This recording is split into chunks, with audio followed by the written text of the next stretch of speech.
Hello class and welcome to this Powtoon. Today we'll be discussing themes.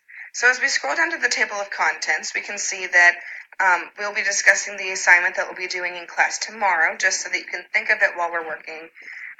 What is a theme? How to find a theme, examples, and our conclusion. So our assignment for tomorrow is, as you're watching this video, think of 3 themes and books that go along with them. Be prepared for your discussion, and I will see what you guys come up with in class tomorrow. So, what is a theme?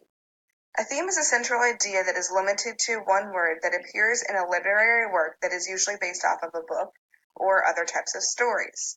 So, themes are not only just found in literary works, but that is what we'll be discussing in class. But you can also find them in photos, in a painting that someone has made, in a movie, or anything really that tells some sort of story that the person that created it intended to have a story along with it.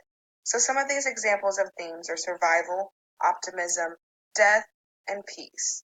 So they're just descriptor words, a single word that describes what you are seeing.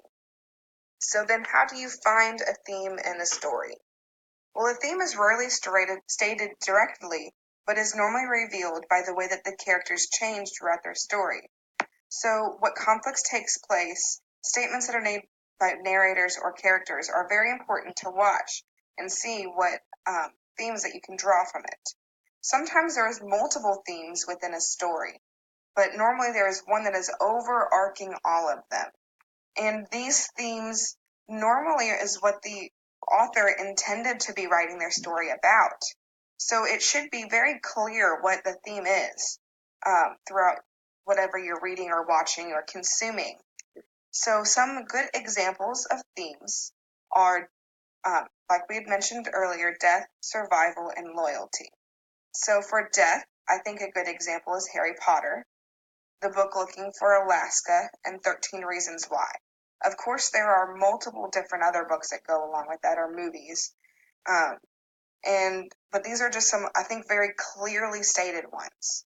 Another one for survival, some books would be The Hunger Games. And I think that one is very clear. A lot of people have heard of that, and I think you should be able to think of that easily, how much those people had to survive what they were going through.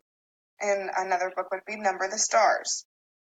Anything really that is written about the Holocaust or war or being out in nature and having to survive throughout life would be an example of survival.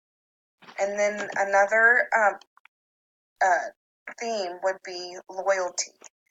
This one was a little bit harder for me to come up with some ideas, so I just tried to challenge myself to bring something just like I hope that you guys bring tomorrow.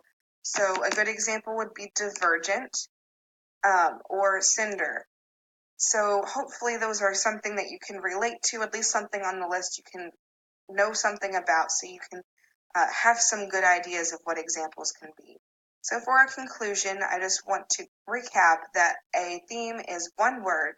It is found throughout the story, and it is never directly stated, or at least it is rarely ever stated.